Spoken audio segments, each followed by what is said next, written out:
Hello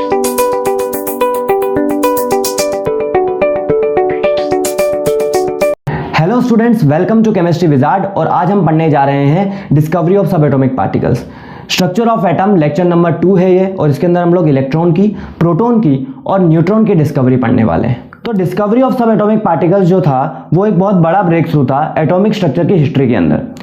Dalton's atomic theory में हमने पिछली बार आपको बताया था कि उन्होंने कहा था कि एटम जो है वो सबसे छोटी यूनिट है, लेकिन ऐसा नहीं है। एटम से भी छोटी यूनिट्स अवेलेबल हैं जो हैं उसके सब एटॉमिक पार्टिकल्स, यानी एटम के अंदर जो पार्टिकल्स प्रेजेंट है वो।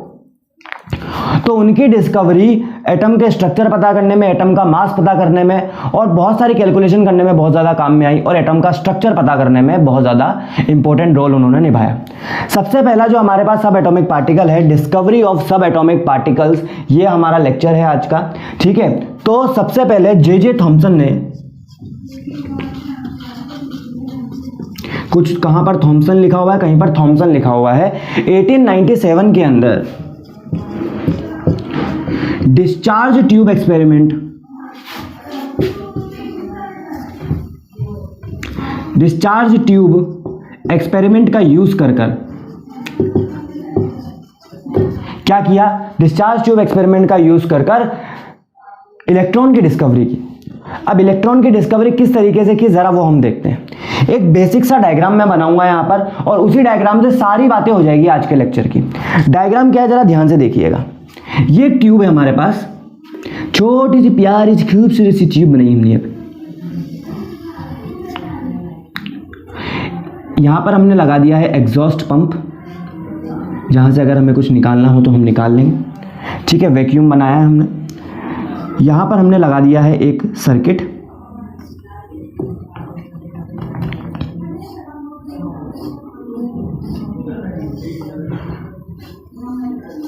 यहां पर हमने बहुत ज्यादा हाई वोल्टेज लिया है, 10,000 वोल्ट। प्रेशर हमने यहां पर काफी लो लिया है, 10⁻³ मिलीमीटर ऑफ Hg, बहुत कम प्रेशर है। ठीक है, यहां पर हमने लगाया है एक इलेक्ट्रोड, ये रहा, एक इलेक्ट्रोड ये रहा। अब ये जो है हमारे पास हो गया कैथोड, क्योंकि ये नेगेटिवली चार्ज इलेक्ट्रोड है, और ये हो गया हमारे पास एनोड, यानी कि ये पॉजिटिवली चार्ज इलेक्ट्रोड है। और इसी एपेरेटस से इन्होंने क्या किया, इसी एपेरेटस, देखिए ये नेगेटिव है, ये पॉजिटिव है, नेगेटिव से कनेक्ट होने वाला नेगेटिव, पॉजिटिव से कनेक्ट होने वाला पॉजिटिव। जितने भी बेसिक जो फंडे थे, बेसिक जो कंसेप्ट थे हमने बचपन में सीखे, सारे कंसेप्ट हम लोग यहाँ पर यूज करने वाले हैं।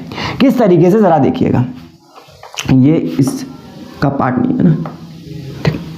हुआ ये कि हमने जब ये सर्किट को ऑन किया, ऑलरेडी ऑन है, तो यहां से कुछ रेज निकली।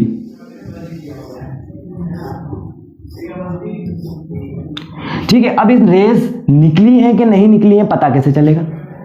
हुआ ये, ध्यान से देखिएगा, हमने सबसे पहले तो ये जो एनोड है, this is anode, this is cathode, और एनोड को ले लिया हमने परफोरेटेड, यानी छोटे छोटे छेद कर दिए, और इस जगह पर हमने लगा दी एक फॉस्फोरेसेंट मटेरियल, फॉस्फोरेसेंट यानी चमकने वाला मटेरियल। जब इस पे लाइट गिरेगी तो ये चमकेगा, कलर देगा।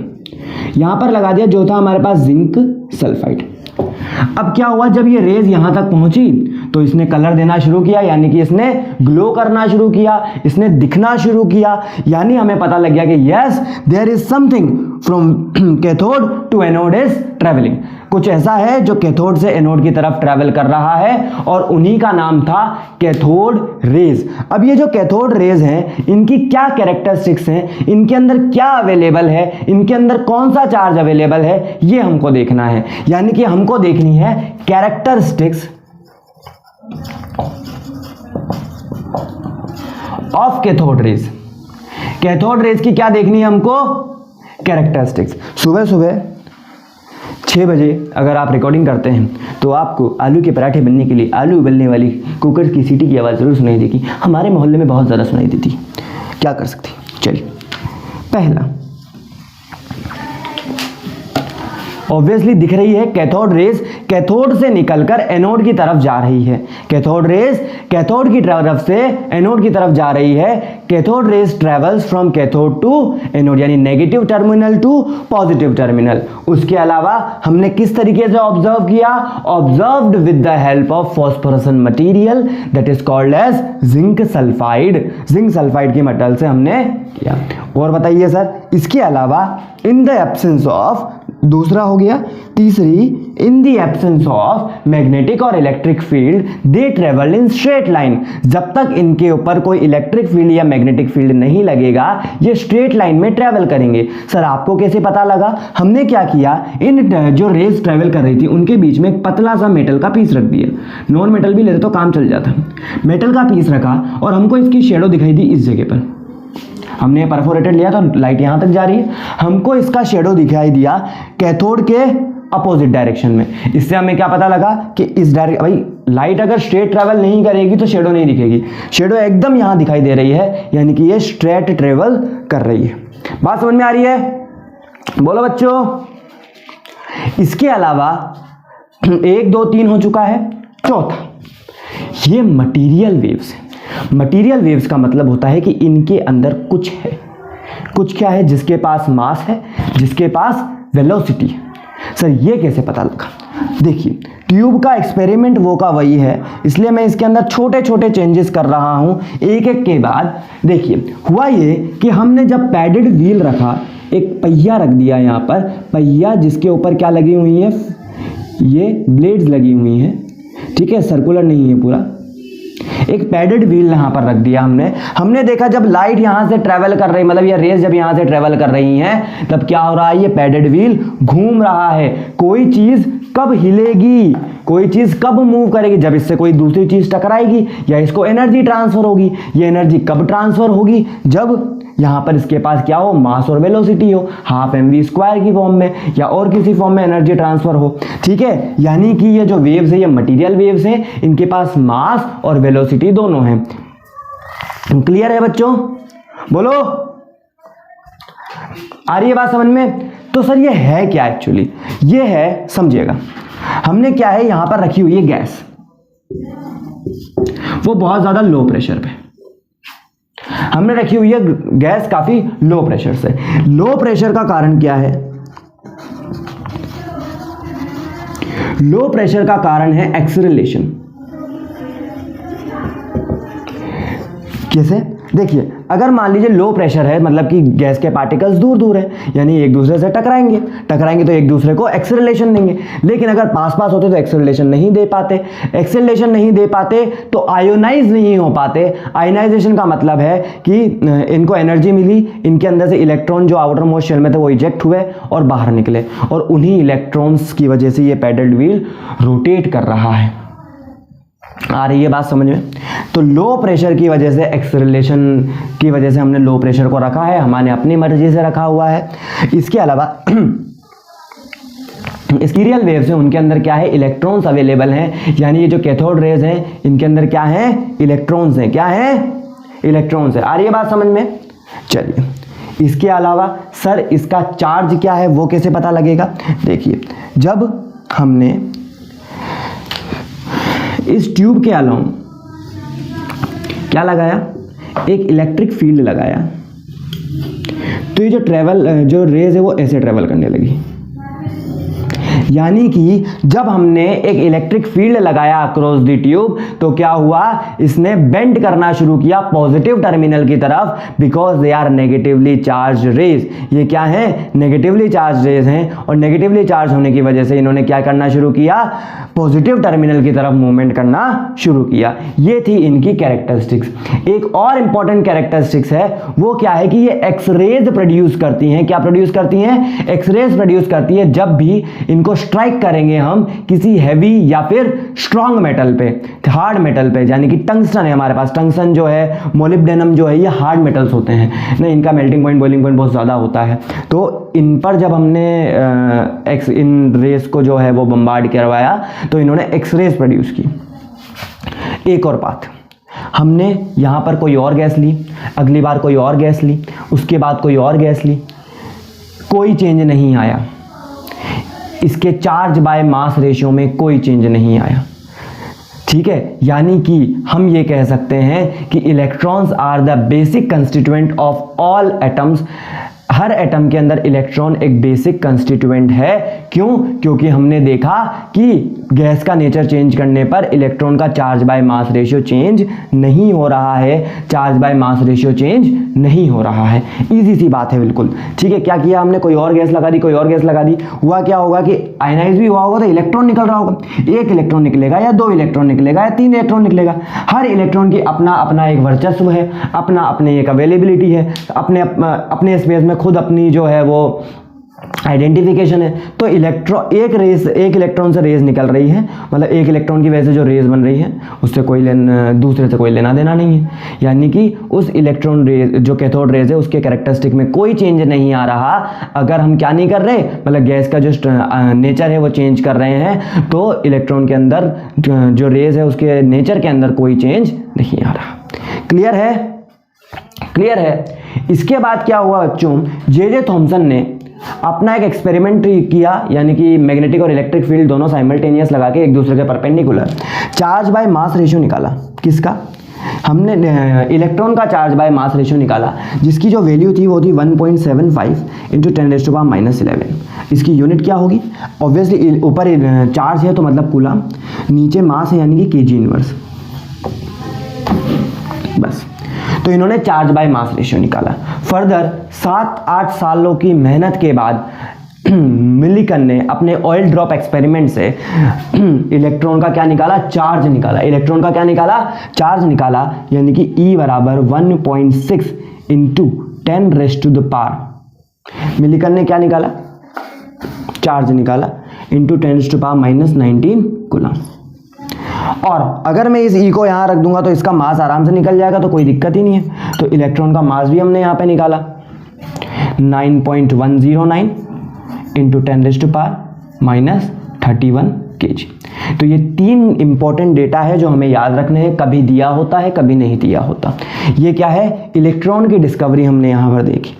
इलेक्ट्रॉन की डिस्कवरी हुई, उसके बाद क्या हुआ? पहली बात तो हमारे पास क्या है? इलेक्ट्रॉन एक बेसिक कंस्टिट्यूएंट है। गैसेस का नेचर चेंज करने पर जो कैथोड रेज है उसके नेचर में कोई चेंज नहीं आ रहा। अब एक बात करते हैं, ये एक्सपेरिमेंट इतना ज़्यादा फेमस हो चुका था, इतना नाम चल रहा था इस फेमस का। अभी आप लोग यूट्यूब पे या इंस्टाग्राम पे हैशटैग्स यूज़ करते हैं ना, जो चीज़ फेमस चल रही है उसका हैशटैग यूज़ कर देंगे। बिल्कुल वैसा ही यहाँ पर चल रहा है, हम भी करते हैं, कोई गलत बात नहीं है उसमें। तो क्या हो रहा है कि हैशटैग यूज़ कर रहे हैं, तो वैसे ही यहाँ पर क्या था कि ये एक्सपेरिमेंट बहुत ज़्यादा फेमस था, तो हर कोई यही कर रहा था। तो एक आइडिया लगा कि जब हमें यह बात पता है कि एटम न्यूट्रल है, एटम के पास कोई चार्ज नहीं है, और एटम के अंदर से एक इलेक्ट्रॉन नेगेटिव स्पीशीज बाहर निकली है, इसका तात्पर्य क्या है? पहली बात तो मैं बता दूं कि ये नेगेटिव में है ना, माइनस में होता है। इसका तात्पर्य क्या है? इसका तात्पर्य ये है बच्चों, इसका रीजन ये है, क्या बोला हमने कि एटम जो है वो न्यूट्रल है, उसके अंदर से एक इलेक्ट्रॉन निकल रहा है, यानी या 2 इलेक्ट्रॉन निकल रहा है या कुछ नेगेटिवली चार्ज पार्टिकल निकल रहा है। और इलेक्ट्रॉन अगर नेगेटिवली चार्ज पार्टिकल निकल रहा है, मतलब उसके अंदर पक्का कोई पॉजिटिव चार्ज मटेरियल भी अवेलेबल है, कोई पॉजिटिव चार्ज मटेरियल भी अवेलेबल है। इसीलिए डिस्कवरी हुई प्रोटॉन की। ठीक है, सब कुछ सेम टू सेम है, वो का वो है सब कुछ। मैं डायग्राम भी चेंज नहीं करूंगा, पता है, वही डिस्चार्ज ट्यूब एक्सपेरिमेंट है, मैं डायग्राम चेंज ही नहीं करेगा। सर करने का ना, ऐसा कैसे करते हैं आप, गलत बात नहीं करने का। नहीं, मैं नहीं करूंगा। क्यों नहीं करेंगे? क्योंकि जरूरत नहीं है। ऑब्वियसली अगर डायग्राम चेंज कर दूंगा, क्या नेगेटिवली चार्ज इलेक्ट्रोड कैथोड हो जाएगा क्या? नहीं ना, मतलब पॉजिटिवली चार्ज इलेक्ट्रोड कैथोड हो जाएगा क्या? नहीं होगा ना, तो कोई मतलब ही नहीं है। ये लीजिए, हटा देते हैं, हटा देते हैं। फर्क क्या है अभी बताता हूँ। फर्क ये है कि हमने यहाँ पर लिया 10⁻⁻1 mmHg प्रेशर हल्का सा हाई लिया है हमने यहाँ पे, ये एनोड ही है अभी भी। बस इस बार हमने क्या किया बच्चों कि परफोरेटेड एनोड की जगह हमने ले लिया परफोरेटेड कैथोड, यानी कि छेद वाला हमने इस बार क्या ले लिया? कैथोड ले लिया, और एनोड वैसा का वैसा था। यहाँ पर हमने फिर से एक फॉस्फोरेसेंट मटेरियल लगा दी। अब क्या हुआ? जैसे रेज यहां से निकल रही थी वैसे रेज इस डायरेक्शन में भी चल रही, ऐसे भी चल रही है, ऐसे भी चल रही है। ऐसे जाने वाली कैथोड रेस, ऐसे आने वाली एनोड रेस, एनोड से निकलने वाली एनोड रेस, कैथोड से निकलने वाली कैथोड रेस। कोई दिक्कत इसमें? अरे यार वो तो बात है ना यार, कोई फर्क हुआ क्या मुझे बताओ? कोई फर्क? क्यों फर्क क्यों नहीं है? क्यों? क्योंकि एक्सपेरिमेंट तो वो का वही है, बस इस बार परफोरेटेड हमने क्या ले लिया है? एनोड कैथोड ले लिया है। अब वो वही हो रहा है, लेकिन अब ये कैथोड रेस निकल किसकी वजह से रही है ये हमको देखना है। देखो हुआ क्या, हुआ ये होगा कि इसके अंदर गैसियस एटम होंगे।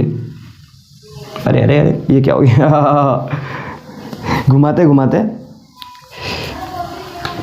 चलो।